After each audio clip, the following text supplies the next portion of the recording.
Welcome to Fourth Ram and Goal. Cue the one-shining moment. Let's watch a national championship. Grab a glass, put the game on mute, and take a listen. Let's do this.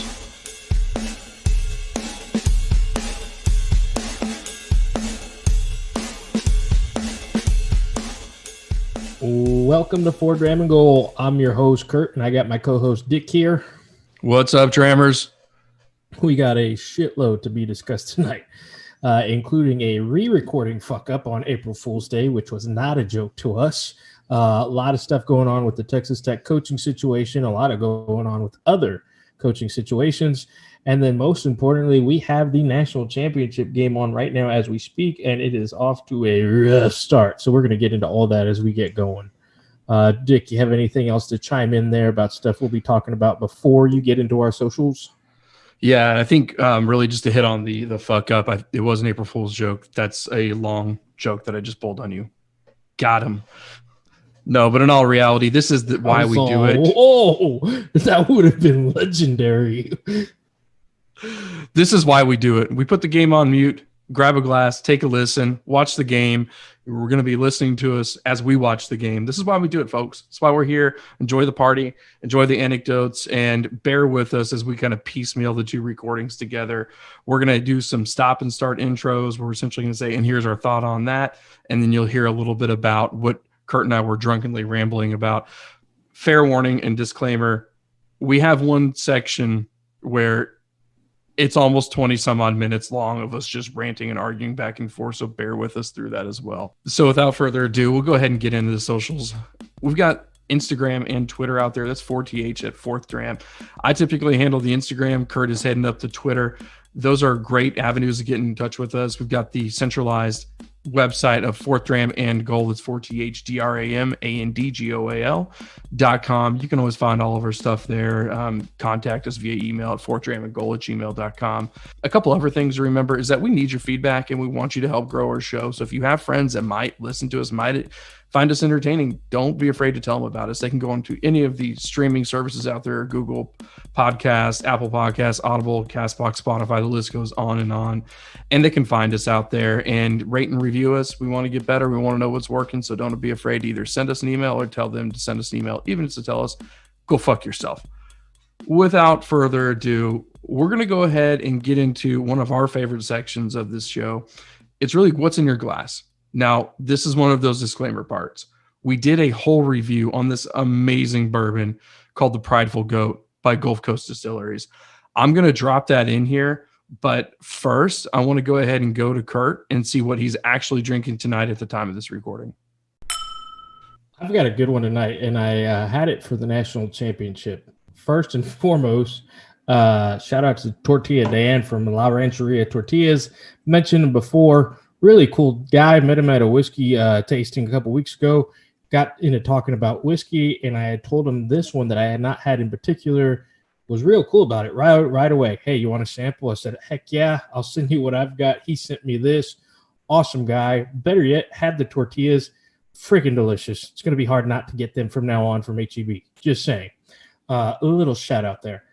Thanks to him, I am drinking the long talked about Garrison Brothers Cowboy Bourbon. This bad boy, and unfortunately he sent me a picture of the glass. I don't have the side notes. I'm assuming it's the 2020 batch. This is at 133.9 proof. He did send me a front view. I was able to see that. Roughly 215, would you agree? Yeah, I found it for 200 one time, but didn't grab it. But yeah, right in that range. Yeah, I've never seen it less than 200. Always wanted to try it. It's always one of those. We'll see, and I'll see tonight. I'm pumped. What about you, Dick? What do you have in your glass tonight? I'm going the other direction. So we're going more like everyday drinker. This is something we had with our whiskey club. I'm going to polish off this 1792 small batch. This comes in right about 94 proof. I think it's 93.7 exactly. And this is a $28 to low $30 bottle. You can pick up pretty much anywhere. It's probably the most readily available 1792 product. It's a solid choice, man. I think when we reviewed it, and there's nothing to be mad at. It's not going to overwhelm you on the palate or like jump in your face, but These are the yin and yang examples of bourbon, right? A affordable, typical Kentucky bourbon versus a Texas kind of pricey specialty bourbon. And I'm curious as we kind of get through this, like how you grade that thing out to really figure out, hey, is it worth the price point if you're actually going to see the bottle and pick it up? Dick, I will allow you to set up what we're drinking tonight. Does that sound good? Yeah, I mean, I can do a poor man's setup, but you're going to have to give him the details. So this bottle comes at you straight out of Houston, the Gulf Coast distilleries. And if you listened to our couple podcasts ago, we gave some background to the actual story where Kurt took a little adventure down the old loops or whoops or swoops or half a wagon wheel you call Houston, whatever is that beautiful H-town, over to a little industrial park where he said he was going to look like he was going to do a drug crime. And I told him it looked like he was sitting in a parking lot straight out of The Departed. So I'm setting the scene for you here. First one there, or so he thought. And I think he was a little nervous. He got a little shy guy going on. And I think it ended up being one of the best experiences of his life. He got to ask a really intelligent question to one of the world's whiskey connoisseurs and experts. It definitely didn't look like 25. Pretty sure it was episode 24. Did not look like a moron, and then blamed the stupid question on me, as he usually does. But coming out of that, I've already had one glass of it. I'm sitting here swirling the second. This is a beautiful whiskey. And Kurt, I want you to tell us some more about it. Absolutely. Are you sure it wasn't 25? I think it was episode 25. I don't know. You're usually wrong, so let's go with a different one. It was 20. It may have even been 23. Who knows? Anyway, this is the Prideful Goat. It's a 15-year Kentucky straight bourbon made at the wonderful Gulf Coast Distillery here in Houston, Texas, which Christopher Hart collaborated with them. He collaborated with Somebody Say Whiskey, and he collaborated with Bourbon Real Talk, which is another podcast / YouTube video source. And I never found out the source, but they put their second batch out. I never got my hands on the first batch. Sold out very quickly. It is 113.8 proof. This is the second batch, like I said. I am very excited to see what Dick has to say about this because I've had to hold on to this bottle very, very tight. And I'm surprised that I still have a little bit left. I was excited to send him 2 samples. So if we're going to talk about such a heartbreaking topic tonight, I'm glad we are drinking this stuff because it is truly going to put a smile on my face. I firmly believe that bad times call for good whiskey and good times call for bad whiskey. And this is a bad time, so let's drink some good whiskey. It's not a bad time. I have 2 goals tonight. 1, I'm going to give you my thoughts on Chris Beard and the move and what I think about him going forward. 2, I'm going to talk about, and I know this is going to be a eulogy. It's going to be depressing for people no matter what from Texas Tech. That's okay. I'm going to give you my best opportunity, my best, effort going forward to show that there's room to be optimistic, and we will talk about all that as we get going. So which one of the 12 stages are you in right now? Okay, so we're not going to lie. We've got a long one tonight, but hey, that's what we're here to do. We're here to have a good time on a good night. And right now it's not looking so good for Gonzaga. It's 23-10, still early, halfway through the first, so lots of basketball to be played, but a little worrisome if I'm a Zag fan. I think that's a great segue right there, Kurt. I mean, our second dram really is titled Headlines and a Roy Williams tribute. So let's talk about the finals, man. You already started it out. Let's talk about Zaga. So we've got to talk about that game the other day, UCLA versus Gonzaga. Instantly, phone started blowing up from friends that knew I'm a college basketball fan, even a couple of people that I hadn't talked to in a while, saying, what do I think about that game? And honestly, it was probably top 5 on games I've watched over time. UCLA being scrappy, not letting Gonzaga get away with it. And then, of course, that shot that the second he let it go, you're like, looks good. And then the classic bang. So did you get to watch that one? Actually, I know you watched that one because we were texting. Yeah, we were texting, and the crazy thing about it, man, is a little backstory. We had some friends over who are going to be moving here pretty soon, and I committed, hey, we're going to watch Zilla versus Kong. That was like a big fanboy thing for me and my buddy, and we have it out in the backyard, have the projector up on the 110-inch screen, and I was like, you know what? Let's watch the game, because we were watching it in the bar, went outside, finished watching it, and they don't watch sports at all, which is crazy. They call it sports ball, and they always kind of like make fun of me because I love sports. And we watched it with them. And How when often he hit does the that guy shot, who watches sports gets made fun of? in a very select situation, it happens. Hmm. Interesting. When Suggs hit that shot, Cancel. my friend looked at me and looked at me and goes, "Oh my God." And I was like, "This is why you watch sports ball." That reminds me of the movie Role Models. At the end of the movie, where they're doing the what is it? It's like fake Dungeons and Dragons, and he's all, it's exciting, right? LARP. Live action role play. Send me your email. It's exciting. That's exactly what that reminded me of. Anyway, continue. It's kind of like the inverse relationship to that, right? Yeah. It was a hell of a dude. The UCLA fan reactions, and like, you're like, holy shit, we're going to a second overtime. And then Suggs was like, hold my beer, I've got this, and jumped on the table and made a comment afterwards about trying to be like D Wade. And D Wade was like, I jumped on my table when you did that. Well, he did release. Wild, he said man. He had always wanted to jump on a table like D Wade and Kobe, and then D Wade said, I even jumped on my table again. I do agree with your assessment, though. This was an instant classic.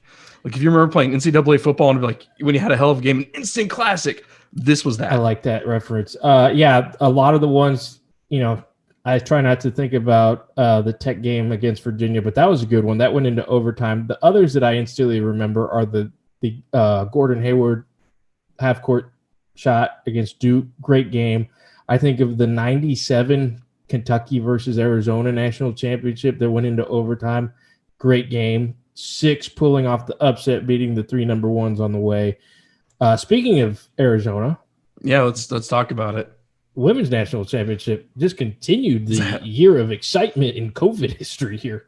Seriously, it was a hell of a game, man. I mean, it went up to the final seconds. I was hoping they would bear down and pull off that last second shot. So predictions, even though it's hard to make predictions right now, it's 29-12. I was worried about Gonzaga, which is very easy to say right now because Baylor really handled Houston, and Houston was a good team. And Gonzaga had a heck of a fight with UCLA. That's not hard to see. I mean, that was a battle. So I was worried about them in that sense. Gonzaga did kind of make me eat crow, saying they always blew it. They were always going to be that team. They've made it this far, and if they can turn this into a game, I'm actually kind of rooting for them over Baylor. Yeah, I think when you look at how Zaga's played like the first 5 minutes of the game, it was just brick. They were just off to a slow start from the field. But if they hit their stride, I've seen Baylor almost blow it before. And Zaga has the firepower to get back at him. So it's a tale of two halves, man. The only thing that really matters in sports is keep it competitive until the last 2 minutes, especially in college basketball. Yeah, Baylor is getting after it, though, playing scrappy. I've seen a dirty block shot, and now they just got Gonzaga got an offensive foul, so Baylor forced a turnover. Did you see the block shot that went straight into that Zaga player's nose? That was nasty. That was disrespectful. You want to get into that'll be a meme.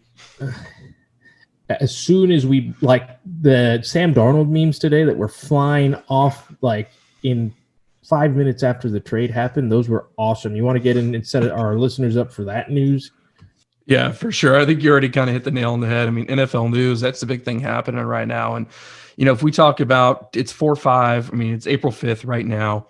The next 72 hours are going to be crazy, I think. And maybe it'll happen sooner, but I think 72 hours is that sweet spot where things are going to kind of hit the wheels in motion. And Kurt's going to give you some more line of sight to what we're talking about here. But JETS, Jets, they're swinging for the fences. Something's happening. So a storm's a brewing, and Peter Griffin is throwing Sam Darnold off of boats in the memes. So, Kurt, what are your thoughts, man? I mean, the rumor bill's buzzing. What do you think's actually going to happen? Okay, so I know a couple times I get into Mr. Specific, and that's not always fun. So I mean, it was Carolina Jets trade. Carolina gets Sam Darnold, a second round pick next year, a sixth round pick this year, and I think a fourth round pick next year. The Panthers, they gave away the eighth pick this year. I don't know what else was in all that. I'm not gonna. So yeah, that's a lot going on there. Starting with the Jets, all I've heard is Zach Wilson on a lot of shows. Even Pat McAfee broke the news today, and he even said that it's all in on Zach Wilson. I've mentioned before, Zach Wilson reminds me a lot of Pat Mahomes in a certain way. He's definitely built up his draft stock, definitely a lot more than Pat Mahomes did during his draft. I think this kid is really riding a wave after that pro day. Yeah, Pat Mahomes was a sleeper for sure. Yeah, I wouldn't say sleeper. I say he was the gamble. This kid's turning into not the gamble. He's going to be taken at 2 from what's happening, unless something else that I won't talk about yet happens. I know. I get it. I've seen the video. He looks good. I just, in my back of my head, and I could be like, in the back of my head, and I could be completely wrong about this. The Mitch Trubisky alarm is just beep, beep, beep back there. Like, I just like, are we going again? Like, and I won't necessarily squash that, because I did see some tweets that are like, is Sam Darnold really a downgrade from, or vice versa, is Zach Wilson really an upgrade from Sam Darnold? And then you talk about like Daniel Jones, man. I mean, that's another like kind of outlier right there.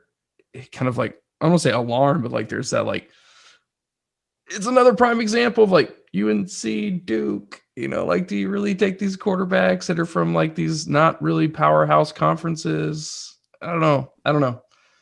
No, Very sound on Daniel Jones. I think it was an okay gamble by the Jets, because Sam Darnold is always going to be Mr. Questionable. Does he go on to Carolina and do really good things? I hope he does. I hope he does too. But then again, how much better is he than O'Shea, Teddy Bridgewater? I don't know, because there's still a question mark on him. And I think that's what everyone will always look back and say, at the end of the day, Sam Darnold was definitely not something untradeable, obviously, at this point. You made a comment when we were texting, and you said that's kind of cheap, like as far as like what they paid for him in the version of like draft stock and draft picks. I kind of disagree with that, because you're making the point right now. Like, Sam Darnold's questionable. He hasn't proven himself. He's not a slam dunk. Yeah, these aren't like, 3 number 1 picks in a row or for 3 years straight, but I don't know that I would have made that gamble. To your point, I think I would have just stuck with Teddy. And that's here in our notes. Like, what does this mean for Teddy? Well, cheap as in there's no first rounders. There's no first rounders. That's the one thing that is, when you see that, and it's not even a second round this year, so you got some leeway. Let's say you do really good things. It's a mid to late second round pick next year. Right now, it's cheap.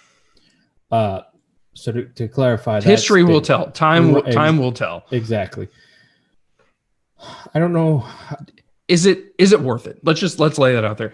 Did Carolina make the right trade? And did the Jets do the right thing?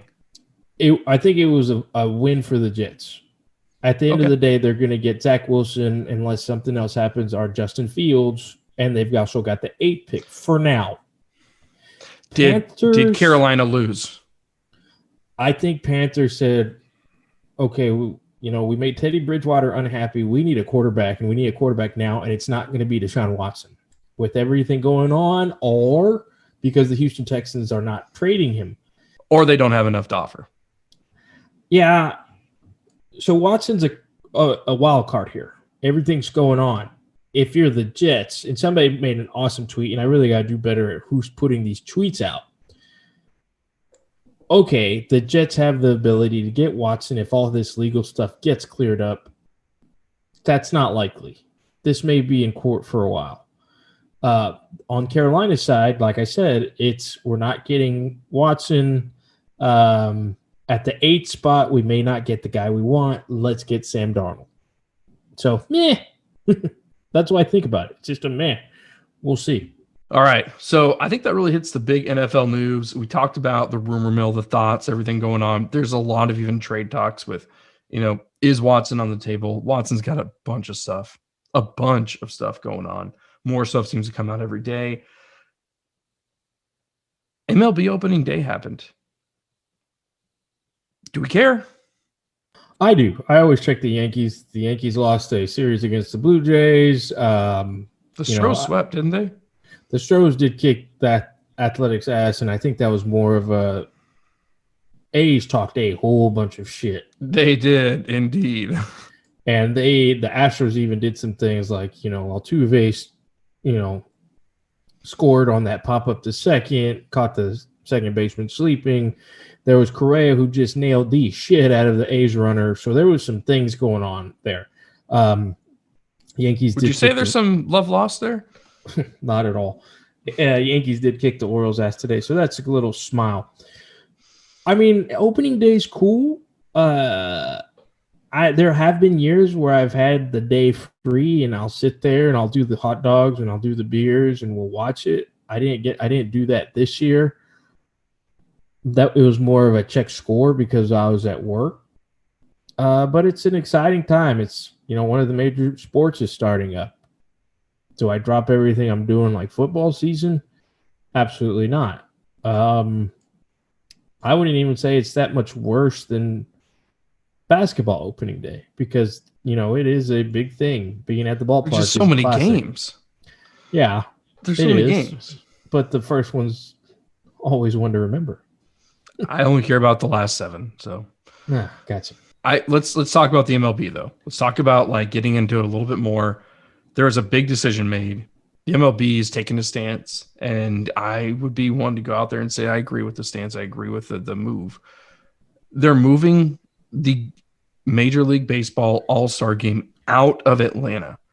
And when we talk about the impact of baseball in the community of baseball, you're talking about baseball has one of the highest average age of a fan of all the major league sports.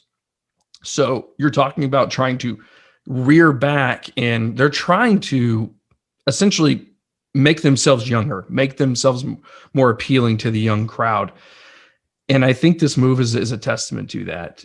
They're moving the game. We're talking about this is huge revenue impact to Georgia and Atlanta. Numbers I've seen are about $100 million impact, negative impact to the tourism industry, specifically within Atlanta and then Georgia as a state.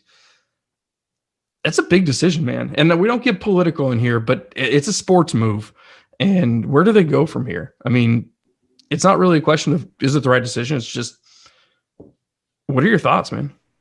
Yeah, I won't get too political, but it's an obvious economic decision. And it had a ripple effect. Governor Abbott, whether you like him or not, canceled his first pitch that he was supposed to throw out today. The Rangers were the one team. They've had the largest audience today with their opening day since COVID happened. And I think the governor even said they will not be hosting any MLB big events in Texas. So whether you want to get political or not, there's a sports effect there. If I'm a Braves fan that didn't like these laws, I'm the one guy going, whoa, what the hell? Why do I have to suffer? So they're the ones that I instantly thought of. But yeah, it'll be interesting to see what happens and what comes from this. I think they just need to take it to Colorado so we can get a hell of a home run derby. Thinner air, longer flights. I like the way you think there, buddy. Hey, I'm all about pumping it up. I want that long distance. Yeah, Gonzaga trying to chop away at this tree already. It's a deficit as they hit commercial break. I want to talk a little bit about something that's not on here. Is Timmy. This dude, I haven't watched. Yeah, Tom Green. Tom Green with a handlebar mustache, however you want to describe him. One of the most effective players we've seen in the tournament. Surely when you watch him, he doesn't look like he should be that good because he's slow but quick, long and lanky. He's got this Bill Walton-esque movement and vibe to him. He's the guy you see at the Y playing ball, and he's going to. That's exactly what it is. Yeah, you're like, oh, I'm going to ball up on this dude. And I've played that guy before.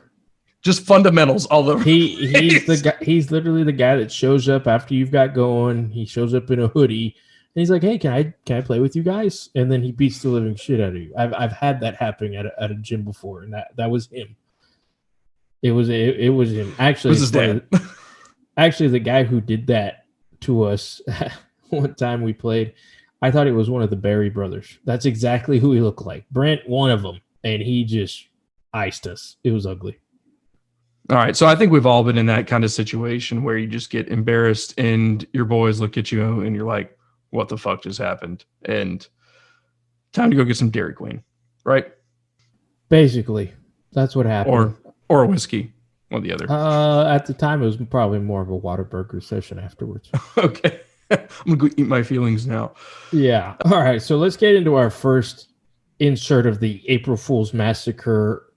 We wanted to talk about Roy Williams. He had announced his retirement that day. It was weird because it was like the first breaking news on April Fool's, so you didn't know whether to believe it or not. Dick was very defensive. But yeah, let's just let our talking do it for us. Take a listen. So let me lay the background about how today went. It is April Fool's. So as somebody who follows sports media closely, you have to tread lightly. So sure enough, I woke up and there was a good one this morning. It was a Twitter post that said Russell Wilson was traded to the Bears. I sent it to Dick. Dick sent me back, "You've got to be shitting me. Dick, this is your chance. Did you believe me for any amount of time, or did you instantly know it was April Fool's?" So I didn't believe you because you did, because you texted me. That's bullshit. You did text me. But I immediately said, that's bullshit. Like, there's no fucking way. I forgot that it was April Fool's. I mean, I do this thing in the morning where but I knew it was bullshit in the back of my head because I was like, no, they just said all that shit about Dalton being their quarterback, blah, blah, blah. Honestly, okay, so you would have really got me had all the Dalton shit not gone down. So I got him. All right. The second thing, Dick is... It was a half gotcha. Dick is cautious now, and I sent him Roy Williams retired, and it literally took like 4 texts, and Dick was still like, I'm not believing fact. Like, I don't believe anything. I don't care if ESPN does report it. I'm not believing it. Right, and I was like, no, this is ESPN official. What a shitty day to do it, though. I know. And then things got pretty serious real quick. And there was no opportunity to believe it was April Fool's, because as soon as you looked up Chris Beard on Twitter, there was like 5 sources. So it would have had to have been the greatest April Fool's like collaborative joke there could have been. He was going to Texas pretty early today. Texted Dick. Dick was like, "Are you sure?" I said, "I'm positive." April 1st was a very important date. Tech basically had this thing in the contract. So if you listened to our last episode, I set myself up. The key word today is being realistic. I set myself up for this.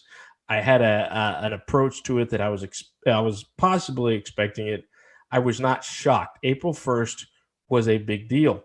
Texas literally gets a $2 million pay cut if they signed him today. And if you know Chris Beard, he's a very emotional guy. That's why the silence the last 4 days was worrisome for me, because it was literally waiting till this day to announce, hey, I'm going back home, essentially. Oh, great and powerful Kurtrodamus. Tell us what else you see in the future. Yeah, we'll get to that.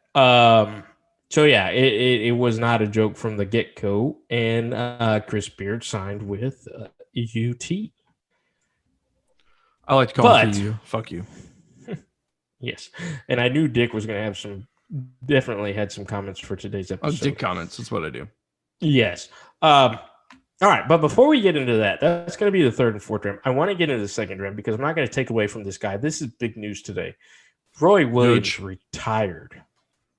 Which I also didn't believe. Right. But it happened. He had a press conference. I shared it earlier.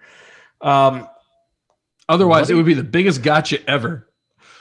What are your thoughts on Roy Williams? What are your thoughts on, you know what?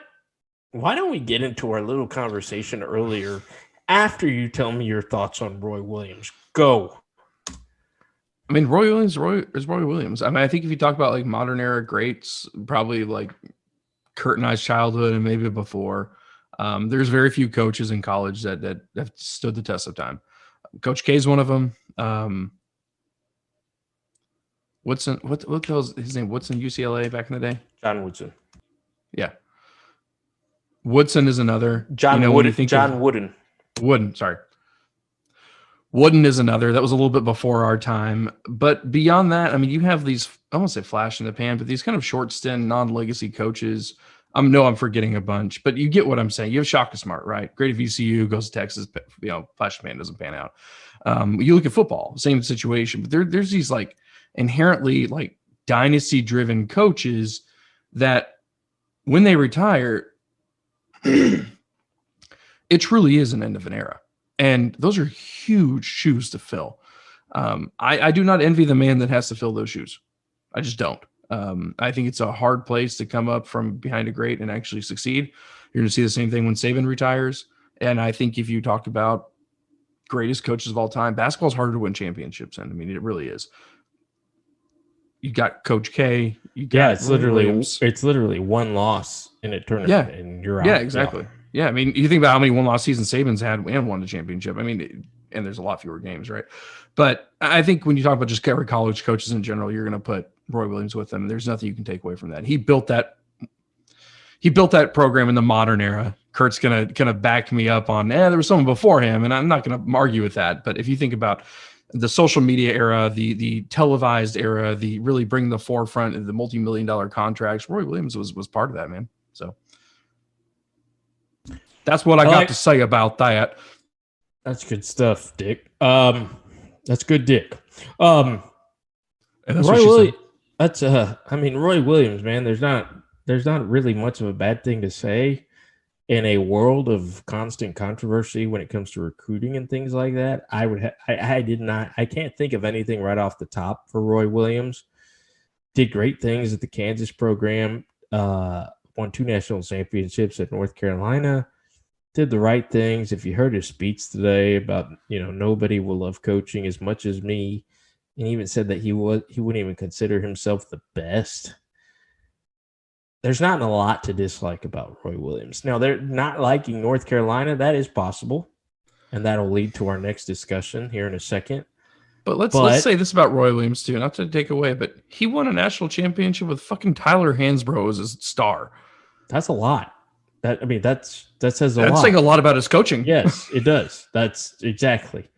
The first national championship, Sean May had a Fulton was on that one. Maybe Fulton. Fuck. Sorry, I've been drinking. It was a good one. Yeah. So there's not a lot to dislike about Roy Williams. All right. And so coming back from that, what you really want to hear from us and why you listen to the show most likely, other than Kurt's horrible sports and whiskey predictions, are... Hey, fuck you, man. Fuck you. I do it myself. What you really want to listen to is like our nosing, right? And our tasting and our grading of the whiskey that we're drinking. So we were drinking Prideful Goat this night. Great glass. What I'm going to do right now is I'm going to go and take a pause, and then I'm going to drop in our nosing notes for the Prideful Goat. And here I'm enjoying it now, and I'm taking my notes from what we talked about earlier, see if I can add anything to it. But it's so sweet. There's so much like brown sugar, charred marshmallow. It's just like charred goodness. Brown sugar, vanilla. I get it. I'm like the back end. So one thing I do, and I know people can't see me, but I take the glass and I bring it farther down and then kind of stick my nose in the back half of the glass, kind of get the aura off of the back half of the whiskey as it's kind of tilted. Too much visualization there. Bubblegum. Honey. Red fruit. Faint, but there. There's nothing negative to say about this, man. There's nothing negative. No. And so what I do a good job at is if I'm pouring something, I usually can hold it together and I will just nose a glass during the second dram. I've caught myself sipping out of this several times. I keep going straight to a sip because it's that good. Can I say this? If you were going to be a bourbon candle, which there's a bunch of, a bourbon body wash, whatever, this is what it should smell like. I mean, I have no arguments there. I texted you right away when I was explaining this to you in my excitement to get it to you. If you took cherries and you threw them into a barrel and then you did the burning process and you got it going, you charred the cherries, that's what this smells like. Yeah. If this is what COVID gave you, was just smelling this for the rest of your life, I'd have COVID all the time. Yes. Cherry, red cherry, dark cherry. Do you get the bubble gum though? Like the honey? Like I don't. There's a gummy. It's maybe not bubble gum, but it's hard to get. Like, if anything, the cherry is so strong that maybe I get vanilla and oak in the background. It's hard to get anything else because I literally have that visual. And I want to. I listened to our last episode. There's a lot of licking things. I'm gonna get better at that. I'm just telling you how I feel, folks. I'm sorry. I can't help it. It's your MO. It's Kurtish. Not Kurdish. Yes, that's the first thing I envisioned. If somebody put cherries in a new oak barrel and just toasted them on the outside, left a couple in the center, fresh, and that's what I'm getting on the nose. This nose is phenomenal. And the sad part is I don't know what it's sourced from. So yeah, I don't know who this is, but whoever they got it from, it's great. So what's your grade? On the nose? I rarely give these out. A+. Like this is the cat's meow. This is everything you want it to be. There aren't enough words for what this should be. You're not getting an argument from me. I will give that an A+ as well. This is nose heaven. So coming back from that, what we're going to do is go ahead and get into that third dram, as we likely already said. And this is kind of a weird situation here. We went on one of probably the longest rants that we've ever done with each other. And it got a little defensive, got a little heated. Kurt tried to pull the old, let me ask you questions that are very pointed and then say, see, I told you so. It didn't work. No. It didn't work. I'm going to argue. I won that argument. There was a lot of, at the end, I think you were coming to a lot of conclusions that you were like, oh, the Kurt Dramis. No, because you tried to pull this like again, Kurt level, Kurt jujitsu fuck thing. It doesn't I think you did this dick thing where your broad statement is dumb. So then you try to break it down into specifics. And then I just karate chop the shit out of those boards one at a time. But let's and you stubbed your finger a few times at least. Agree to disagree. All right. So I think neither of us are going to give in to Ucla's argument. So take a listen and make the judgment for yourself. And ultimately, if you pick a winner, email us. If you email and say that Dick lost, I'm going to email you back and say, fuck you. All right. So go ahead and take a listen to this very lengthy discussion, very scholarly discussion per se. So let's talk about our text message. And I got a feeling this is not going to be a quick hitter. But if you're a true fan, you'll listen. And if not, entertain us. Dick sent me a quick text. And then he said, I feel like, because this was Beard, this was in maybe the 15-minute span that Roy Williams retired.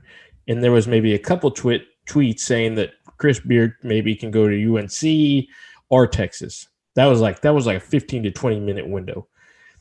Dick said, I feel like Texas is a better. What's up? I went to get something. All right, dude.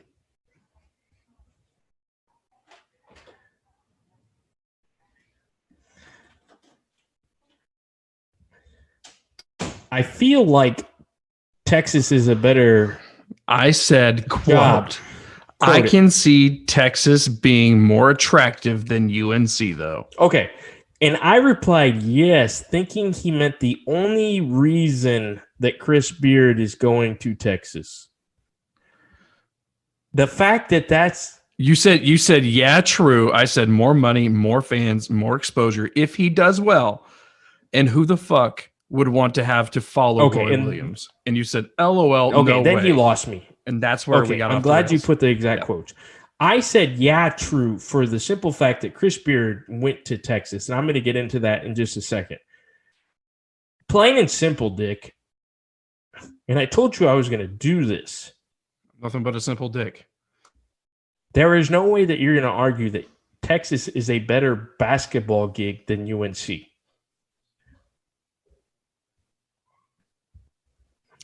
So this is where I want to put multiple. There is no way you are variables. going to argue that Texas is a better basketball gig than UNC.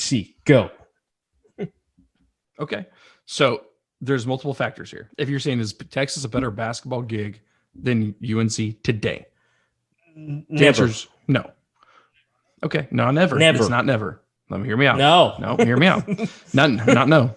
If you are a coach and you are going to get hired for the UNC job, you're going to have nothing but high expectations. They've had the same coach for the last 15, 20 Why years. do you have right? those high expectations? And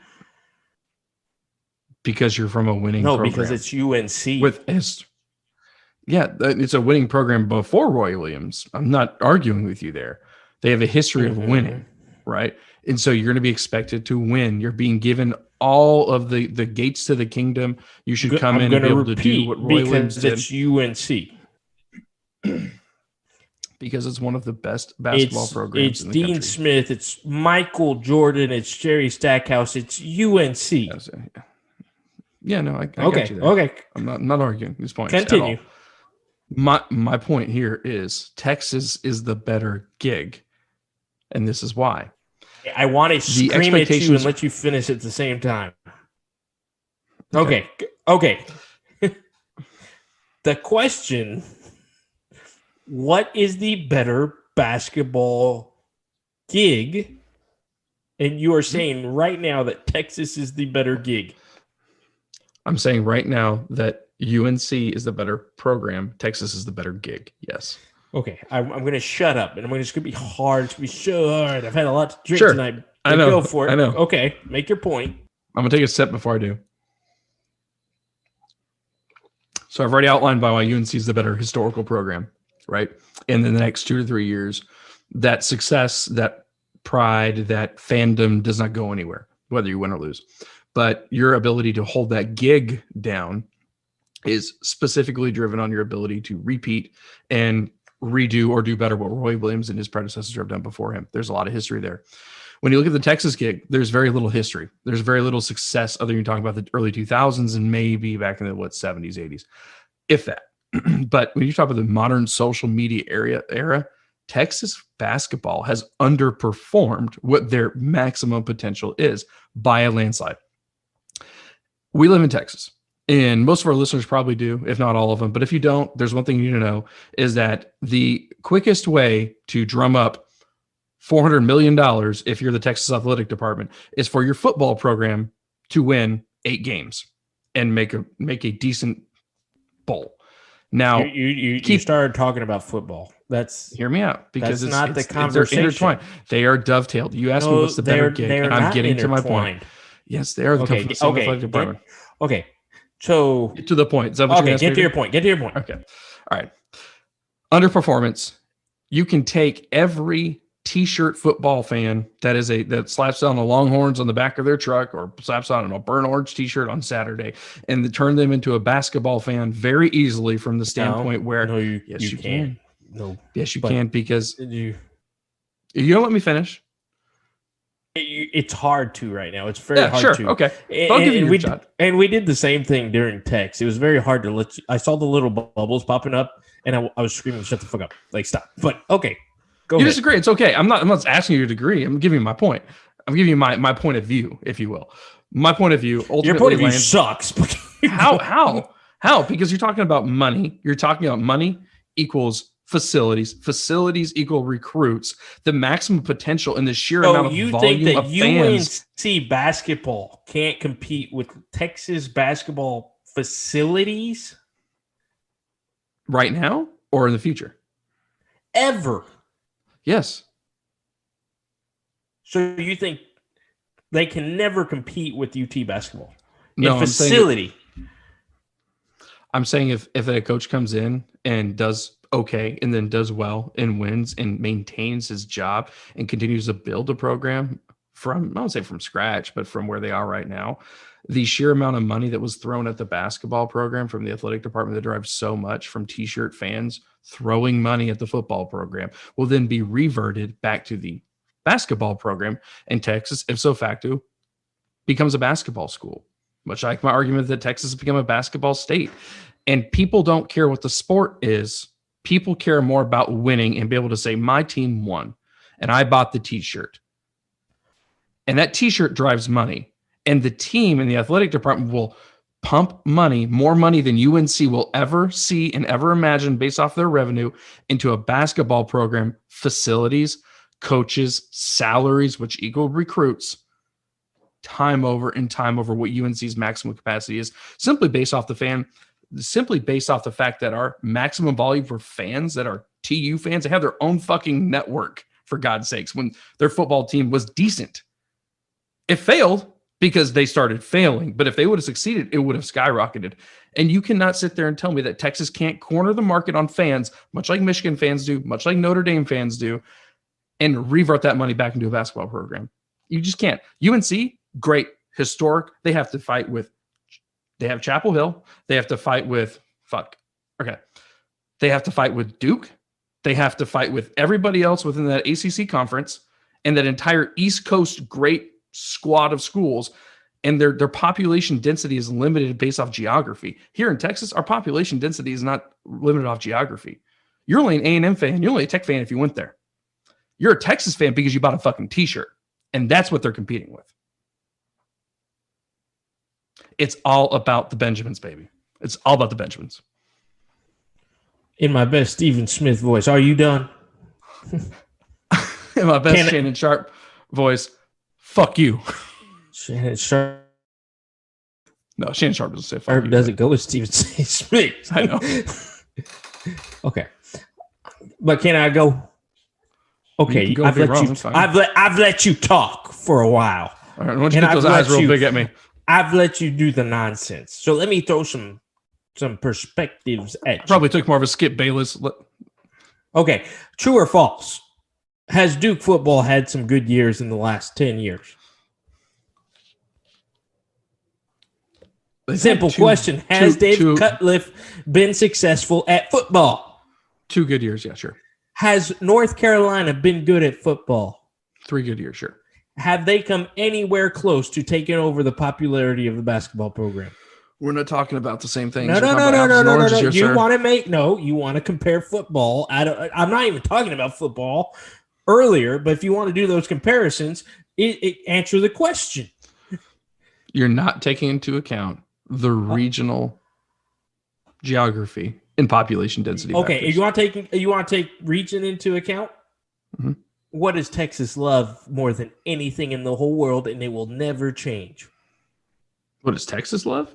Yes. Or the University of Texas, like TU no, Texas State? You want to talk about regions. Mm-hmm. What does Texas love more than anything besides Whataburger and Lone Star Beer? Tell me. Just answer it. Simple question. Football. All right. So this whole if my football program gets good, the basketball program gets good. No, that's not what I said. That's okay. If I get fans, the football fans will become basketball fans. That's not the case. And it's not the case because UT's already been decent at basketball. Kevin Durant, TJ Ford, Final Four. We're talking about the same teams. No, the fan bases were nowhere close to each other. They definitely exploded during those years. They exploded. Yeah, but if you have sustained success over a period of time like UNC's been able to do, it'll continue to double and triple over itself. That helps if you're comparing yourself to a decent program, but you're talking about North Carolina. You're talking about Duke, Kentucky, UNC, possibly UCLA 20 years ago, maybe UConn, and then everybody else in the world of college basketball. And what made them that way? Longevity. Winning. And longevity. Winning. And my argument here, my argument here is if you put a coach in place like Chris Beard that can do what Roy Williams did at the end of his tenure, Texas will be at a higher maximum capacity for fans in stands, butts in seats, t-shirt sales than UNC and Duke. Wrong, yes. wrong. All right, so let me ask you this. What do they use where North Carolina plays basketball for? What is the only sole reason they use that court? I don't know. Basketball games. You know, the new stadium at Texas is not even going to be, it's not even solely for the University of Texas. It's going to be a shared stadium. See, you're arguing we're arguing two different points here. No, we're not. There's one simple question. What's the better basketball gig? You're talking about UNC Texas. That is the Mount Rushmore of college basketball. Which if you don't make a Sweet 16 within the first 2 to 3 years, you will be fired. That doesn't make it not the better basketball gig because you are still betting on the opportunity to go down in the history books at the University of North Carolina. Other than the guy that turned University of Texas around we had 2 Sweet 16s in 4 years and one, Final Four in those 4 years. And are you talking about the last guy that was at Texas? No, I'm talking about Chris Beard. The upswing. Sorry. The upswing is a lot higher at Texas than it is UNC. Let's just take it this way. Let's talk about it this way. All right. You talk about success measures, right? If you're able to take a team from being a 500 team, what is the better basketball gig? Texas, because you're getting away from it. No, I'm not. I just answered the question. No, more you're money, talking about more resources. Upswing. So you're putting it in terms of possibility. Yes, I'm putting it in terms of history. Oh, but history doesn't pay the bills. History doesn't pay the bills. What? Possibility. North Carolina is a brand name. Sure. Okay. Yeah. We knew this was going to get. This was awesome in text, and it's even better in person. If you take, would you rather take? Okay. Wait. Can I? Okay. So you said, can I talk? Can I talk? No, you cannot. You said the University of Texas has their own channel, right? They did. The A&M fan base, does it compete with UT? No. So you're telling me that UT has a better fan base than the A&M football fan base? So I'm not better is a subjective assessment. You want to talk about objective? Okay, but you threw the TV channel out there. Yeah. A&M doesn't have a TV channel, but I can guarantee you, I've been to A&M games because we weren't sellouts. Okay, so then that was part of your argument. That holds no water then. But you cannot take away from the pure revenue that deal gave Texas. Okay, you go to Carolina. Mm-hmm. Okay, you know what? I don't want to go there because if you go to Carolina, that makes sense. Let's say you go to fucking California, the other side of the country. Mm-hmm. What are the better chances? Are you going to find Texas basketball fans or are you going to find North Carolina basketball fans? Texas basketball fans. No, you're not. You're not because UNC basketball is a brand name. I'm not. I said that to fuck with you. Hear me out. You'll find UNC because UNC has sustained success. These are points that I'm not arguing with you. Let's just be clear. I'm not arguing the fact that UNC. Oh, hold on. Let me level set here. Okay. I'm not going to argue any points, but I want to level set in the fact that everything you're saying, I'm not arguing the fact that historical success, UNC has the upper hand, right? You could even argue Duke is better, but we're talking about open jobs. UNC does not. Duke is on the Mount Rushmore. I'll give them that. Sure. UNC is the better historical job. Yes, 100%. Texas is not a storied program, is much more involved in football, puts more of their money into their football program.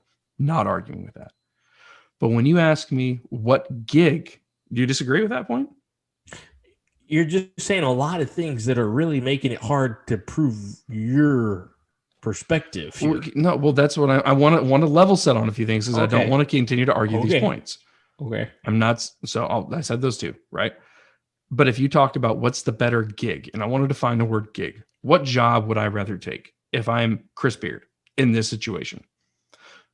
My point here is if you talk about going and filling Roy Williams' shoes, where they're going to have little patience for rebuilds, or little patience for getting the ropes, or little patience for understanding the conference and winning. They're going to expect like they did with Shaka. Exactly. Hear me out here. Sweet 16s. They're going to expect Final Fours, right? And if you don't achieve those within 2 to 3 years, much like the Texas football program, you're going to be out. Well, my point here is you have Chris Beard, who has proven to win in the same conference and take teams deep into the tourney. He can likely do the same thing with Texas by pulling in transfers. We've had this conversation about him being very good at that specifically. If he takes Texas to the round of 32 one time in the first 3 years, that's considered success. Not to me, not to a basketball fan. But to Texas and their basketball program, it is. So therefore, he gets more runway. He gets more upswing on it, right? He can continue to build upon it. And it's truly what being a college coach is building a dynasty like Roy Williams did. You're giving me a lot of fuel here. There still isn't. But you're asking me what gig it is. So my question to you is, would you rather take, and these are hypothetical numbers, a $30 million contract for 3 years, with knowing that if you don't have immediate success and hit those Sweet 16s and Elite 8s, Final Fours within the first 3 years, that you're going to be terminated? Or would you rather take a $25 million contract for 4 years, knowing that if you take one round of 32 and 116 within those 4 years, that you'll be renewed again? So do you want to bet on yourself short term for the immediate success to say, I was a coach at UNC and I may performed?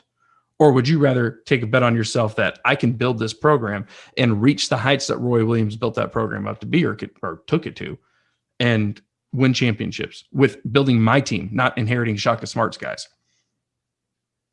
All right, so there's a couple things to dissect there. Sure. So what job do you want? This was not a what was best for Chris Beard question. But that's how I took it, because you said, what's a better gig? Gig is job. What is the better basketball gig? Yeah, gig is job. What's a better basketball gig? What job do I want on Chris Beard? That's the question.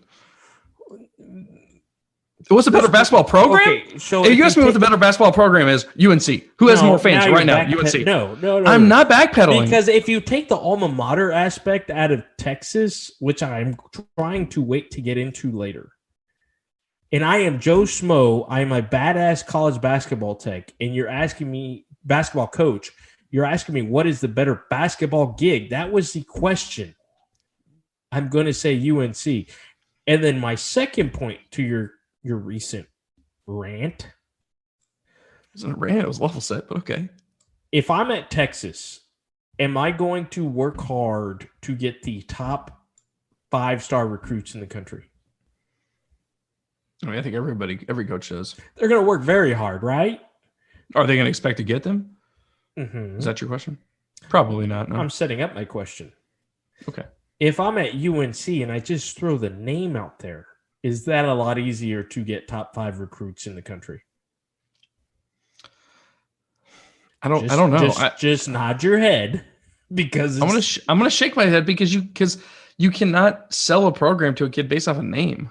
Yes, you can. You absolutely can. That's why Duke, North Carolina, and Kentucky get the top recruits every year. They get the top recruits because they tell them, I'll get you playing time, you'll start early, and you'll go to the league in a year. So they throw the name at them. And say you throw the playing time and say the NBA looks at the University of North Carolina and will draft you. And the league doesn't look at Texas? They look at them, but they're still not as easy to sell.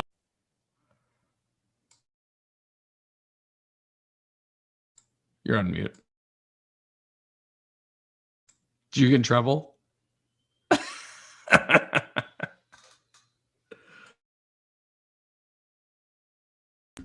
Yes, Texas gets recruits, but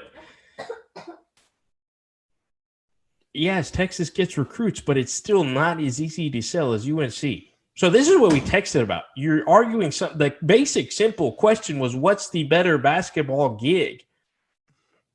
UNC. I think that's where we're getting caught up here, because you keep using the word gig. That's all. That was the first question.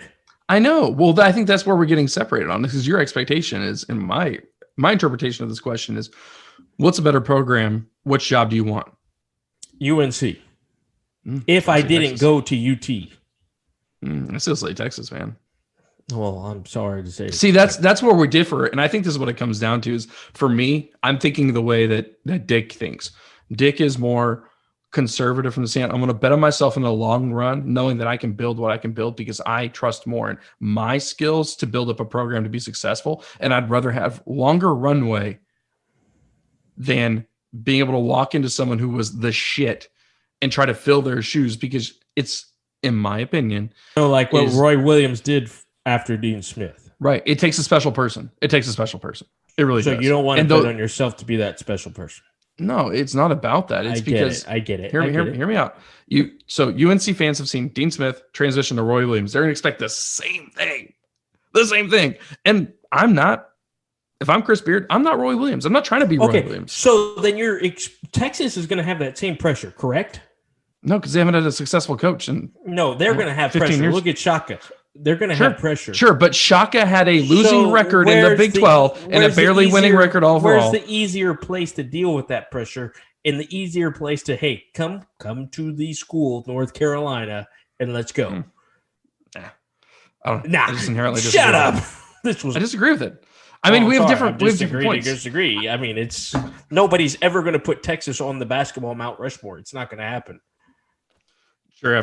Let's say they give him a Geno Smith kind of run with UConn. Oh, so the 1 in a million. Got it. It's possible. It's possible. Give him the John Wooden run with UCLA. It's possible. Right. So you're still not helping your case. All right. I'm definitely helping my case because you're building a legacy. Not at all. You're saying, what if? So where's the better? Where is it more realistic to make that run? At UNC or Texas? I'm going to answer this question twice. My stance here is build the dynasty. That's Texas. If you want to make a run. Oh, my God. For the next 2 years, that's UNC. Yeah, you can make a run at UNC for 2 years, take a break for 3 years, do another 2-year run, maybe take another. But I don't want that. I want consistency in my life. I want a 20-year. I want to be Roy Williams. I want a 20-year job. You want consistency? Go to UN. You just said Roy Williams at UNC. Yeah, but I will forever always be in Roy Williams' shadow, where I could build my own shadow. Or Dean Smith. But when you think UNC, you think Dean Smith or Roy Williams? Dean Smith. Okay, so Roy Williams never outgrew a shadow. You're talking about really close. I just point market you. You put the nail through the coffin on that. That's not at all. Roy Williams would never outgrow Dean Smith's shadow, and you know it. I could never outgrow either of their shadows, so why would I go to Texas and build my own fucking shadow? But no, it's okay to be very I just pulled comparable. I pulled a Kurt. No, you didn't. Not at all. I just said they're very because you don't know who Dean Smith is. I asked you the question. You answered it for you. I said they're very too similar. I don't know how much of this is going to make it in the episode. This is just us yelling at each other. Good. I like it. All right. Let's get into that third dram. This might be our most passionate disagreement ever. I had a feeling it was going to be. The best thing is I don't know that we're disagreeing about much other than semantics. No, I am. I wanted to punch you through the phone today. Like, this was dumb. You try. That was dumb. Like, I know you just unproved your point. Like, that's like saying, okay, flip the script. Mm-hmm. The UNC football gig is better than the Texas basketball gig. Did you mean to say football? Did you mean to say football? Yes. So the UNC football gig is better than Texas football gig? Yes, that is that's the comparable. Like, that's what you're saying. And I probably should have said that in the first 2 minutes because that would have solved everything. It's the same argument. I might take the UNC one. Oh my fucking God. Let's get into the third dram, people. All right. So like we said, go ahead and pick your winner. Kurt, neither of us are going to seed on this one. So send us an email. Let us know who you think won. And then without further ado, we're going to go ahead and get into our palate/tasting notes of the Prideful Goat. All right. How do you want to set me up, Dick? You just let me know. What do you want me to do? I mean, I feel like I already beat you in the third dram. So let's talk about the palate and tasting notes here.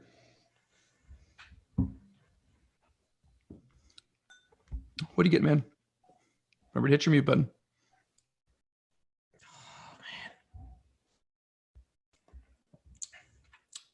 So the palate is not as cherry forward as the nose.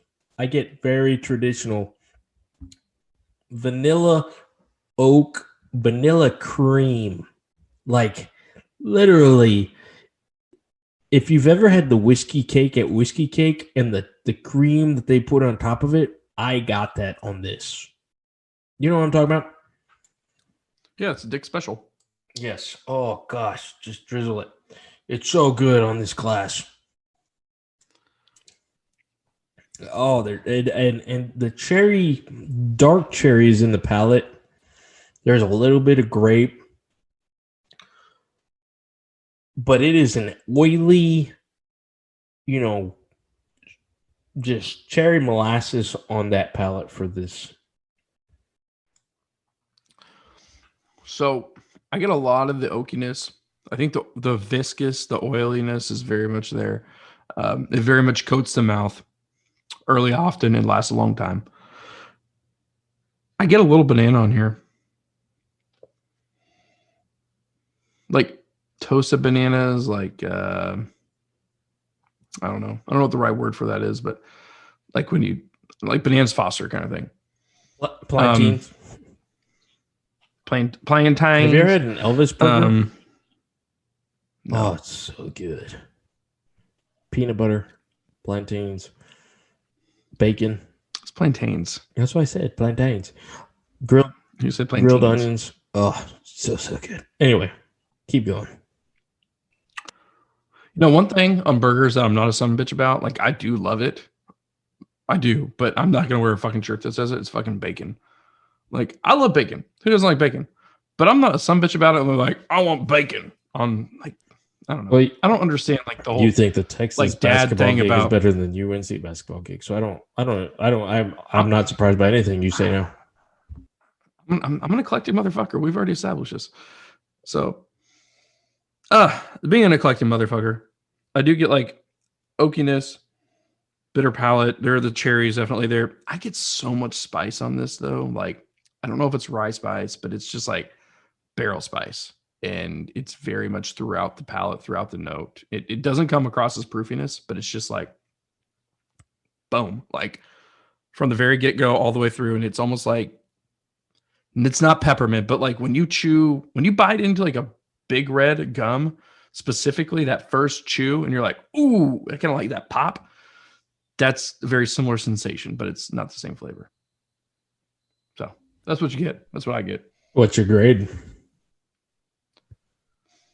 An A. An A. Yeah. The only reason I don't give this an A+ is that spiciness is not my favorite thing all the way through the palate.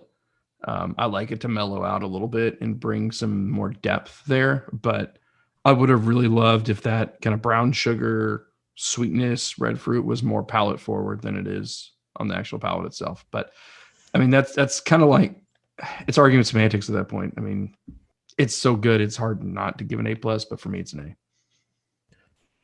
I'm going to give it an A+. And it may be the Houston bias on this thing. I don't think it's a Houston bias. I think it's the experience bias. There's a couple bottles. So if I spend $100 or more for a bottle, I usually do a pretty good job at holding on to it, keeping it for special events. It's very hard to do that for this one. And the only other bottle that I can think of that I've done that with was the Garrison Brothers Balmore. Mm-hmm. Similar taste, very sweet, good stuff. It was supposed to be a special occasion bottle. It was gone in 2 weeks, maybe. And that's what this bottle would have done if I did not have to hold it for this recording. So I'm giving it an A+. Like, this is everything on the palate that I enjoy. And the problem with like 15 and older whiskeys that we've had is that sometimes there's just a little bit of things that are off, that may take it down a bit. Maybe it's not as strong as we expect for a 15-year-old whiskey, maybe not as bold as we expect. Maybe the palate's off a little bit. This is great. I'm giving you an A+. And I do firmly believe that there is such thing as overaging. It's there. It has to be. 8 to 12 years I've read, and I would concur based off what I've tasted, is like the prime spot. It's very rare based off what I've tasted and Kurt. I'd love to hear your thoughts on this, that you're going to get something that's over a 12-year that is worth the dollar amount, because typically it's going to be a very rare bottle. And on top of that is going to be something that it's going to live up to the expectations, frankly. I mean, honestly, everything over 15 that I've had is at least an A or above. I haven't had anything under. Some are better than others, but this is good stuff. So that's why I'm going to give it an A+. Fair enough.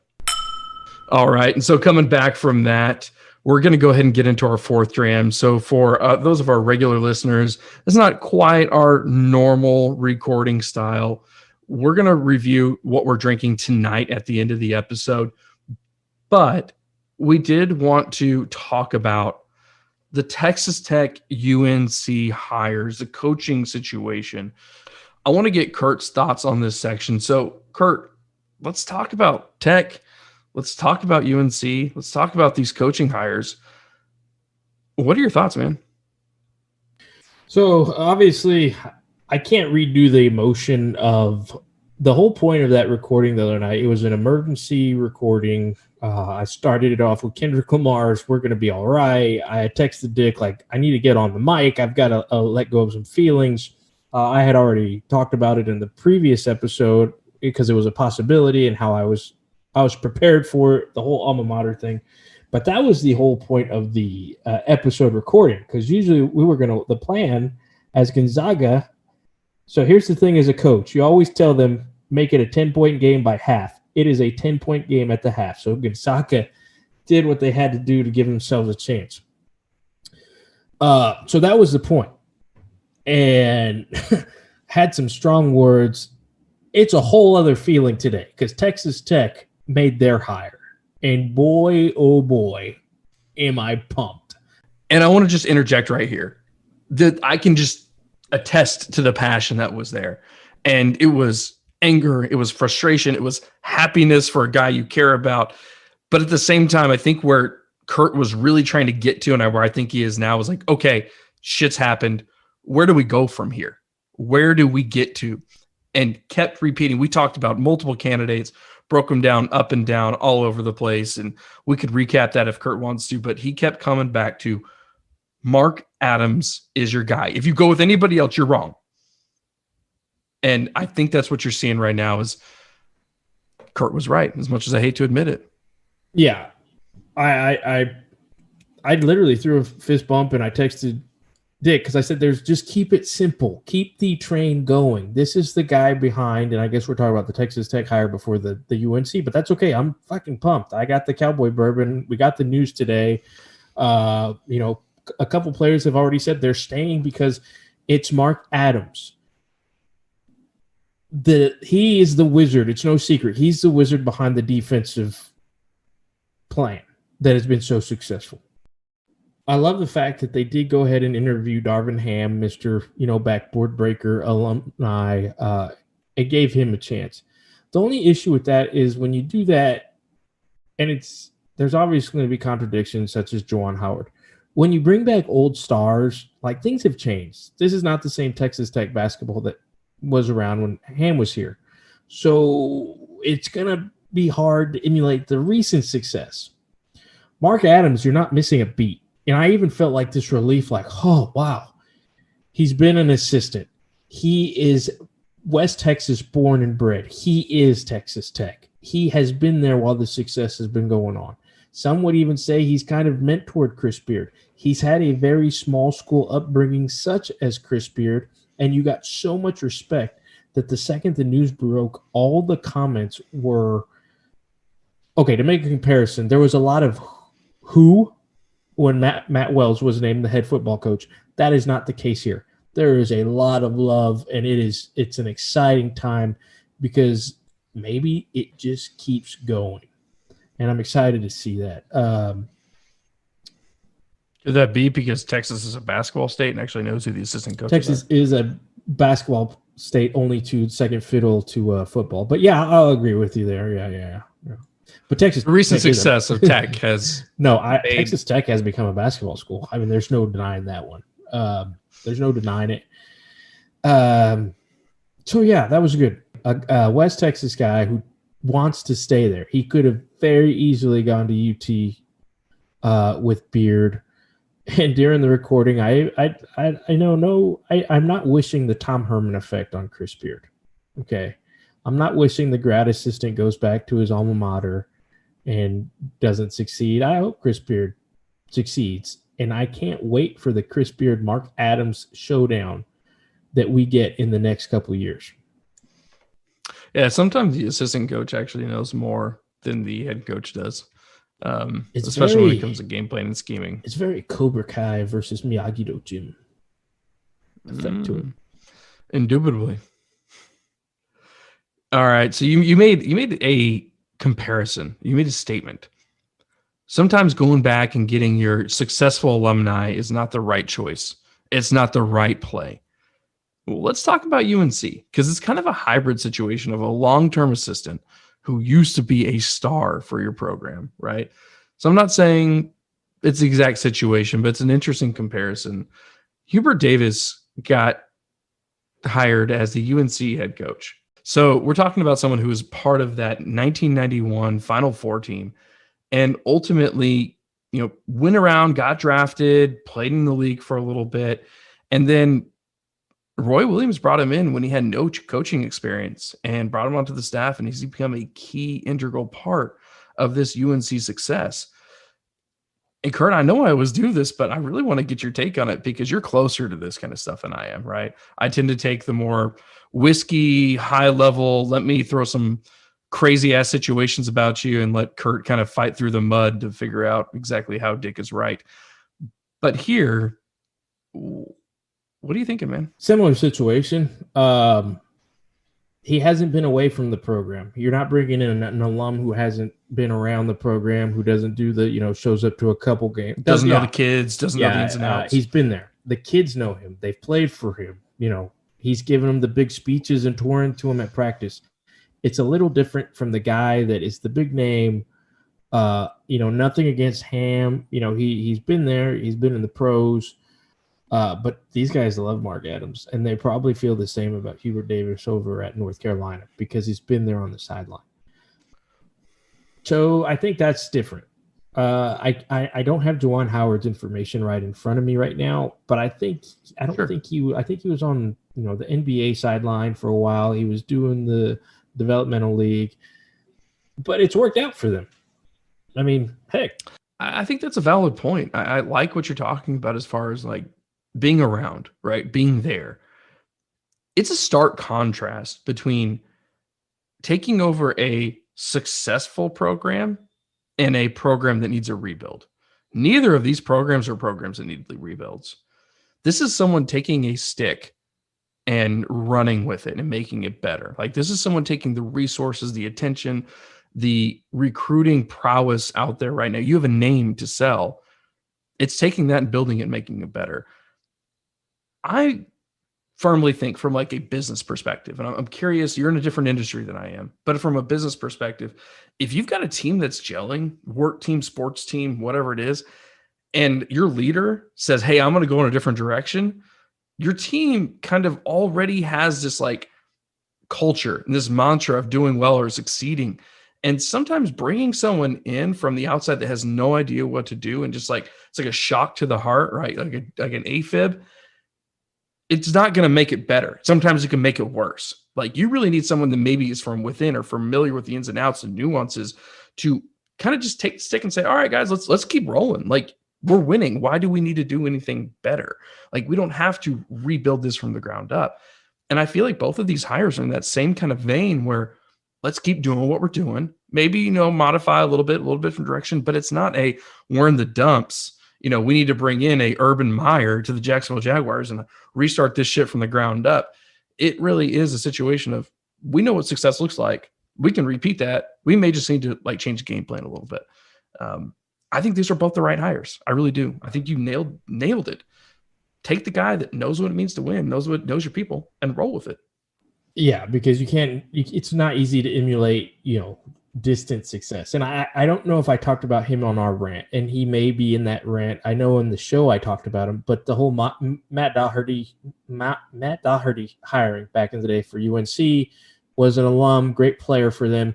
I mean, he hadn't been with the program in, almost 20 something years. He had coached at other places. He had been at Notre Dame. He had been at Kansas.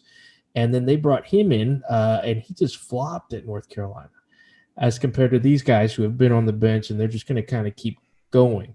On a personal level, I was never in a coaching situation where somebody got promoted, but I was on a coaching situation where somebody new came in, and it literally is redrawing the blueprint. Coaches are getting let go, new people are being brought in, from warm-ups to how we start the mornings to how we spend our nights. It's a completely different thing. That's not going to be the case in these two situations. And here's the cool part. They're going to keep what's been working, and they may bring in their own things to change it up just a little bit, and that's never a bad thing. Like a Not at all. Delicious restaurant menu. Sometimes you've got to change it up a couple times. So I'm wishing these guys luck, and I'm telling you, it just was like everything's going to be fine over there in West Texas. So you mean like we gonna be all right? We gonna be all right. All right. A little Texas reference there for you. I do have to talk about the best thing that won't make the show. So we were on our fourth ram, and I had been downing some. And I had this epic speech that was like, I can't blame Chris Beard. And I said, Dick, if I told you a coach that left his Big 12 program at the top echelon that had lost a national championship game, and then he went to his alma mater to live his dream and do good things, who would I be talking about? And I said, Roy Williams. And I was like, yes, I got him. No, you didn't. I know. I said Chris Beard. He said Chris Beard, and I was like, I'm actually talking about Roy Williams. Absolutely a moment I can't recreate, but I had to mention that, man. I had to get what I thought. No, it was a great moment. I was really pissed when I went back and saw the recording, and we died right there. Died on the vine. Hey, but we're going to keep going. You know what? It's not about focusing on the losses. It's about focusing on success and figuring out how you make it a little bit better. And that's all we ever do here. We're not trying to be perfect. We're trying to get to the next dram, get to the next goal line. And I don't want to close this out. I don't want to do it, man. I'm not ready. Well, we won't close out. Our goal line will be all whiskey talk because we have not talked about whiskey other than what's been in our glass.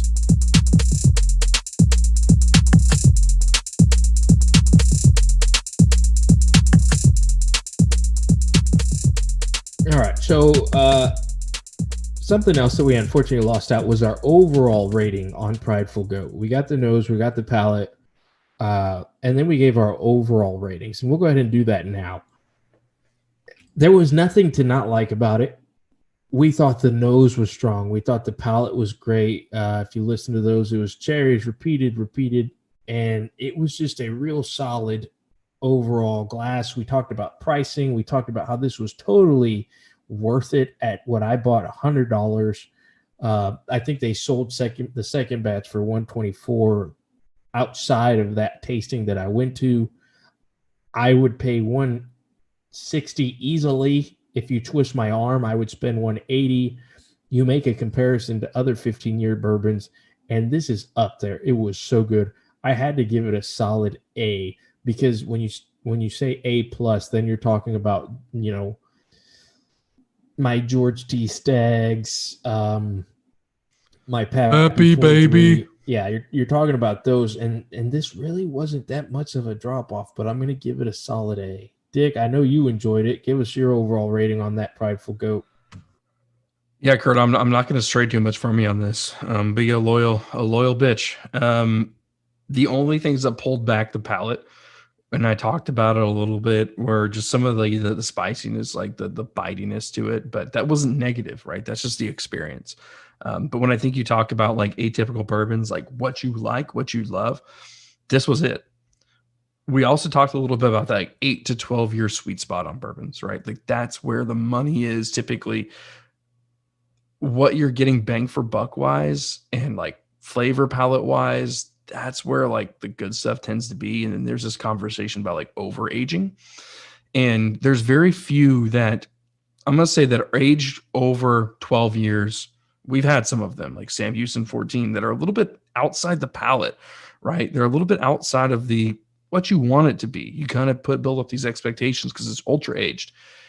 This doesn't do that. Like 15 years in a cask, like this is everything's that's sweet and spicy. Like I'll throw this thing at quinceañera. This is beautiful. There's nothing wrong with it. I was going to say 150 on my price point for it, but as you start talking about it more, like I would be paying $200. Yeah, I would. I'd pay $200 for this. It was good. Does it work? Like, it's a special occasion bottle. Yeah. Does it, maybe batch 3 isn't as, would it maybe mess up your pricing a little bit? But I paid $110, $115, $150 for stuff that I liked extremely less than this. All right. Like it wasn't like something that grew on me. This was like boom, pow, right in the kisser. Beautiful. What we're saying is we like it. Highly recommend it. Go grab some. All right. So let's get across that goal line. But due to the April Fool's matchup, fuck up, whatever you want to call it, we get to do a little end zone dance tonight, and we're going to spend quite a while in the goal line. We're going to be dancing here for a little bit. We're going to enjoy the second half of this game for some time because we get to talk about some whiskey. We've got to talk about what's in our glasses tonight. So, yes, different format, but let's get to celebrating. I'm doing the Aaron Rodgers 3 pumps in the end zone tonight with y'all. There's going to be a long moonwalk out of the end zone for our dance here. Originally, when you said do our dance, all I could think is down, down, do your dance, do your dance. You remember that back in high school? I thought of kick, punch, it's all in the mind. If you want to test me, I'm sure you're fine. Did you ever play that video game growing up? No. All right, go for it. Now you made me think of like Triple X Tricky or It's Tricky. It's tricky to rock around on time. That's right. It's tricky. White chicks. So on the nose with this, we're talking about like a 94 proofer. You get vanilla, you get the red fruit, more cinnamon though, and a little bit of like light oakiness. I do get a lot of cinnamon on that bottle. What's your grade on that nose? I'm going to downgrade it from what I wrote. I'm going to give it a B+. Okay, and we're going to do a very fast mini version of our nose palette and overall. We had to do this because, like I said, I've held on to this sample for a special night. It's the national championship. Texas Tech made a hire. I don't think that's coincidence. I will have $2.15 price tag in the back of my mind as I'm doing this, but because Dick, you've never had this either, right? No, sir, I have not. Okay, so take everything you know about Garrison's, everything you know about their bourbon that you've had, and throw it out the window because you can't. It's not in this glass. And that's kind of the same situation I had going on with their Balnori, which was phenomenal for 160. If somebody told me this was a maple flavored whiskey, I may believe them. Maple syrup and brown sugar are so strong on this nose. And it's good. It's not like an artificial. It's very strong maple, burnt molasses, brown sugar. As we're riffing and I'm dabbling at the tasting notes from the website itself, it said something about cherry. I'm not getting that on the nose per se. Firewood. I could see that a little bit, but before I even clicked on it, maple, brown sugar.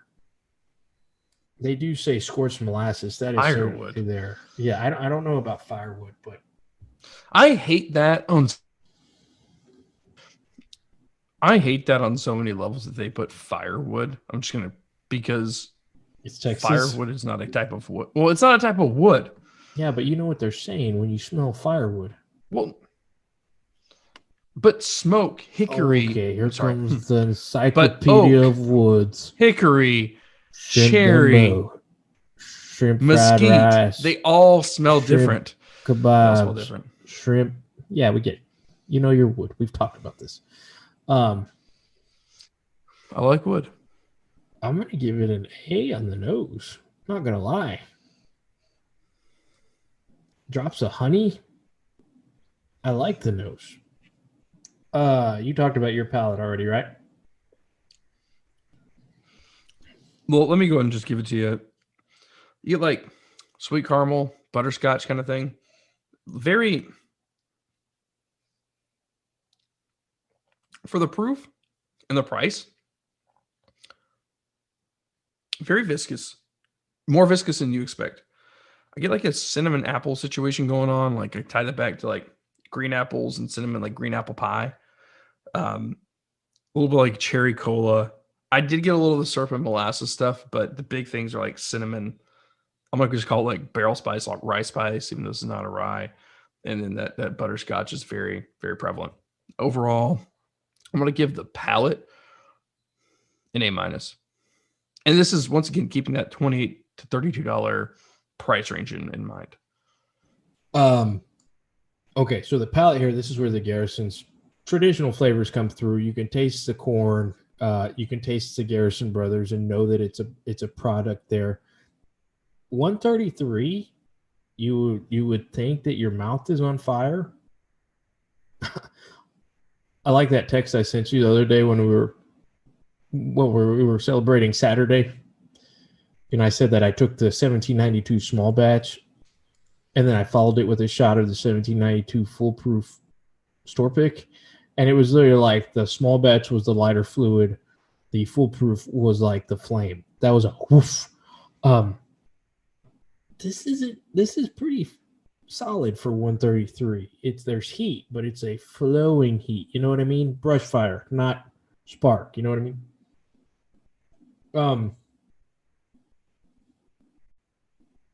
The sugar's there, the brown sugar's there, the corn is there. I'm liking the burn. Like it's literally just sitting on my tongue. And like I said, maybe somebody's lighting firewood since you like that so much. But it's spreading. It's literally the flavors are spreading. Yeah, I mean, I will give the palate a B plus. This is not bad. This is very good. Let's save our overalls. Give me some of the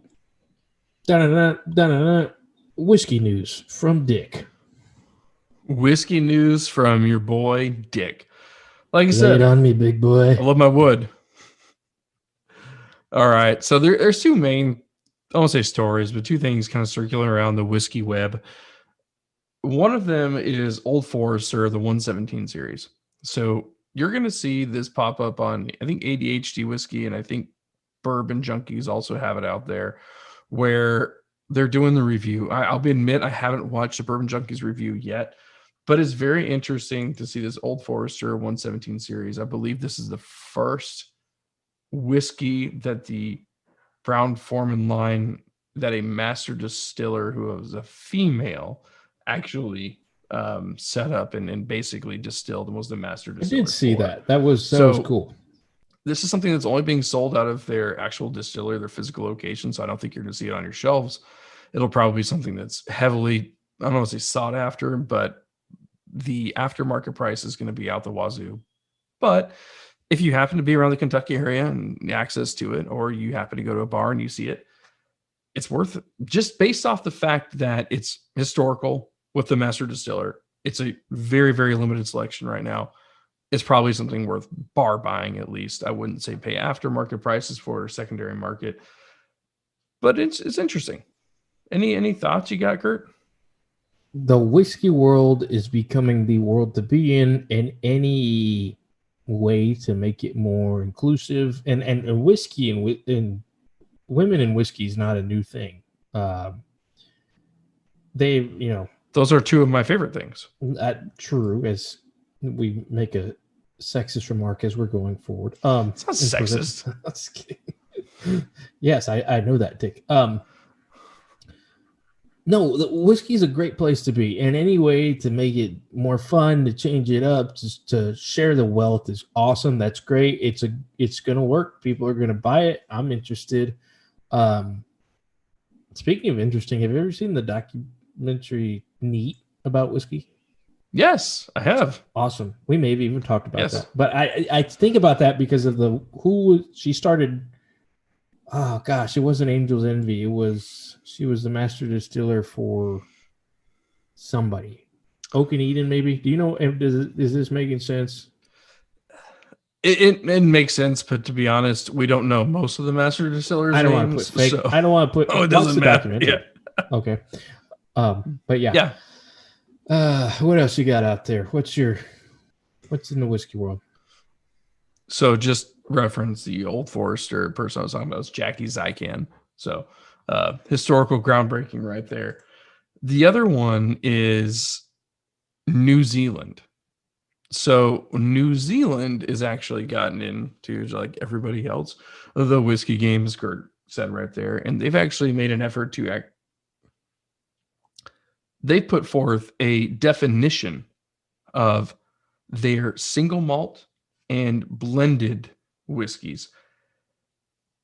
They're not legal definitions now. There's still some, I guess, pushback is the right way to say it, but a little bit of controversy, because if you don't technically make it legal and it's just like an industry standard, then there's no way to enforce it.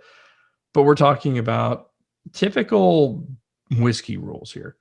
Minimum, like their small batch or their blended whiskeys have to be New Zealand oats, corn, etc. There has to be a minimum of 40% alcohol, like all of these very atypical rules, and you can read about it on Whiskey Advocate if you're interested. And then on top of that, they've also laid out their single malt whiskeys, which maximum distillation of 94.8. Well, nobody's making Everclear in New Zealand. It just doesn't make sense.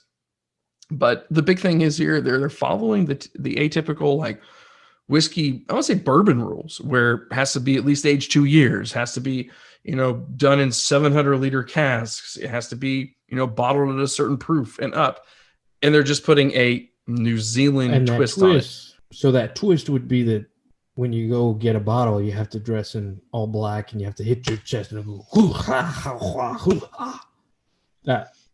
That was my best New Zealand rugby All Blacks. No? Yeah, it's going to be a stretch as a rugby reference, but sure. Oh, I tried. Continue nerding us out. I just think the cool thing here is you're essentially saying, here's New Zealand's flair on it. I'm curious to see what they put out. There's a couple of distilleries out there that may be something to look out for, but exporting rules, exporting laws right now being what they are, I'm not 100% sure it's something you're going to see at your local specs right now. But you got to do something to stand out in this game. The more whiskey, the better. To stand out in this game. Exactly. You're not going to do Scots like Scotland. So good for them. But holy hell. And I want you to keep giving us whiskey news, but I just got this on Facebook. Texas Tech is having a welcoming party tomorrow for Mark Adams before the press conference. That is going to be a sight to see. And I guarantee you there are going to be some fanatics there. And I still think he goes pro, but let's say Mac McGlung comes out in the next 24 to 48 hours and said, I want to run this thing back. That will totally flip the script on this story. And it would be so awesome. Just throwing that out there. I think that's a lot more interesting than talking about the Whistle Pig and Ben and Jerry's combination of creating the whiskey biz topped flavor that is now available as a joint effort between a ice cream company collaboration. Yes. Ice cream company and a whiskey company. So let's talk about the Recom Tech drunk COVID spreading welcome party that's going to happen. It's going to be awesome. This guy's gonna have more support than the Beatles. You know what? Huge. Speaking of parties, are you stoked? Oh, fuck yeah. You gonna For Keith's entrance? Yes, I am very stoked. There will be good whiskey flowing, and there will be lots of Tylenol taking, I can assume. Yeah, I'm gonna have to take your regiment that night. This game is still not exciting. There's about 12 minutes left at 67 to 51. We'll see how it goes. We've got time, so we're drinking, we're sipping, we're enjoying.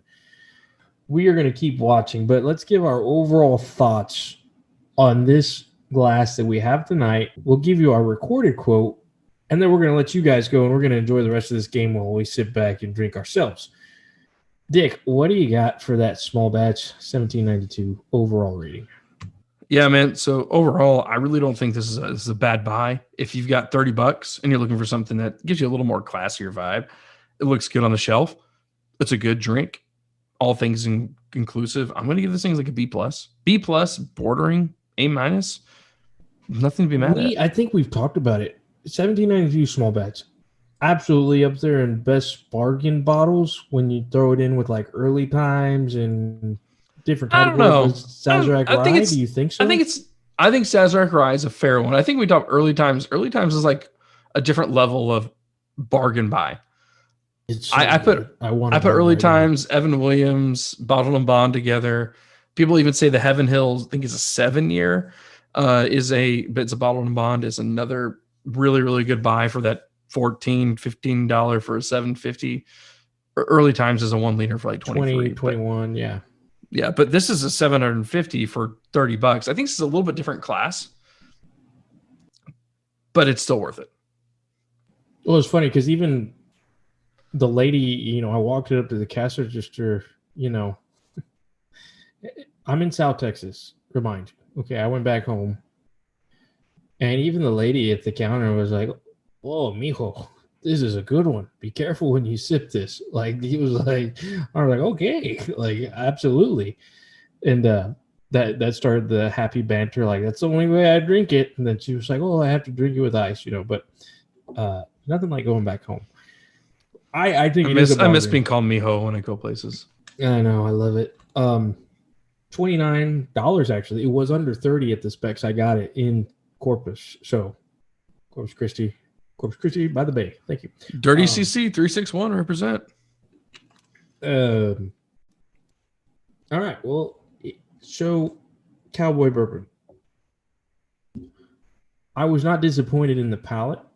I was definitely surprised in the nose. Here's the problem. That $215 price tag.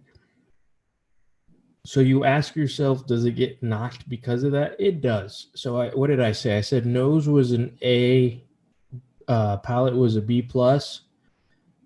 Because of the $215 price tag, I'm going to give it an overall B-. This is good. I can't see myself spending $215 for it, but I can see myself spending like $40 for a glass at a bar. Fair? No, I think that's a great assessment. Me and a buddy like Dick, get together, say, let's buy it. I'd split it. Sure. There are a lot of things that are going to taste a little bit better for below that, but absolutely. I mean, hell, if you want the bottle and you want to sip it occasionally or you want to have it on the shelf, it's pretty cool. Cool story. If you're Texas as shit, you're definitely going to want it. I'm just going to give it that B- because of that. But I was surprised on taste and nose. I like it. But I'm going to give it, like, you've seen the Bourbon Junkies before. They will talk extensively on prices, and that does make a difference. I'm going to give it a B- though. But good stuff from I let's say this, the Balmore that I bought for $160, that was absolute A-. I love that bottle. It was candy. It was gone. I'd buy it again. I haven't bought it again because there's been others that I've got my hands on, but this is certainly a great product from Garrison Brothers. And if you do make the trip to the distillery, you do get in line. Sure, spend that $215, grab it. Sure, why not? Is this better? Is this the best Garrison Brothers product you've had? No, I think bang for your buck, even palate. Garrison Brothers Balmore was so good. In fact, every time somebody does the post and they're like, "What do you think? Did I do good?" I always instantly share my bottle and say it's fantastic. And honestly, that has been the best Texas whiskey that I've had. All right, so there you've heard it. This may be second. I'm not gonna lie. It's very good, but Even behind the Iron Root? I would put this above Iron Root, and this has won Texas Whiskey of the Year before. So that's a great price difference. So comparison. 215 versus 70. Oh, I will grab the Iron Root. I will probably never buy a bottle of this unless you literally drug me out to Hayes and I'm there and I'm like, yeah, let's get this. Which I'll probably do next year. So then I'll be coming home with a bottle. All right. So with that, I think you got a little bit of an understanding of what Kurt and I were ranting about, going back and forth on all of the quintessential conversations about what's important in our life because we don't want to work, is who's the best coach and why, what's the best program and why, and then also a little bit about our whiskey news, our whiskey thoughts, and a couple good reviews in my opinion. I'm going to go ahead and just lay out the socials here. Once again, fourthramandgold.com, 4thramandgold.com. Hit us up on Instagram and Twitter, 4thdram. And then also with the Facebook, we want to know a little bit about what you think about the show, but we also want to know what your friends think about the show. So don't be afraid to share our podcast with them. They can find us on all the podcast streaming apps. And then send us an email. We pull it in time and time again. We want to know what's going on. We want to know your thoughts and your feedback. But before I hand it off. Yeah, we do. We are getting to 200 on our Instagram. That is awesome. Keep those coming. We did actually have a question this week, and we said we would shout it out. But the question was, what did I think of the Chris Beard leaving to Texas? We dedicated a whole recording to that, so I won't go on that. Shout out to the Lone Star Barrel Club down there in South Texas for reaching out and giving us questions. Cheers to y'all. Thank you. So, Kurt, before I hand it off to you for the quote, I have to ask you a question. You didn't give me an answer when I sent this to you. I saw it on SportsCenter, and it was a tweet. Who wins 1v1 with Space Jam 2.0 dropping? You with LeBron's build and athleticism, but your basketball skills, or LeBron with his basketball skills, but your build and athleticism? The floor is yours. I told you I'm a beast, so it'd be good for him to have my body. No, I'm just kidding. I'm dad bod, so my belly button would be hitting him in the ear all day. It'd be a close one, but I think me with LeBron's size, he'd be clapping at me a couple times. I would take me in that. I have the confidence to say that. What about you there, Dick? I'm going to go LeBron with his basketball skills, but my build and athleticism, because there are guys in the NBA who are my size. Like JJ Redick is my size, probably a few pounds trimmer, but he could succeed with his skills. He could succeed with his skills in my size. LeBron has finally tuned his body into a science experiment. So you saying you's not taking it. It's actually giving him props. Yeah, no, I'm not. I'm not saying it's not. It's just I want to take the other side of the coin for it. Think about it at home. Tell us what you think. Email us. Tell us that, dad bod with LeBron skills can ball up on LeBron with dad skills. So, Kurt, without further ado, go ahead and hit him with the quote of the episode. Absolutely. I'll keep it what it was for the recording the other night because I love this guy. He's a large reason why I did get into coaching. I've got the black Texas Tech sweater on. I'm going with the Bobby Knight. This will help you pick your head up whenever your coach leaves, whenever your favorite player leaves, whenever it's a new regime. Everything's going to be okay because at the end of the day, like Bobby Knight said, the key is not the will to win. Everybody has that. It is the will to prepare to win that is important. To Bobby Knight, we love him. The next snap, the next stram. Go ahead and pick a chair up and throw it at them. Drink on, Drammers. Yeah.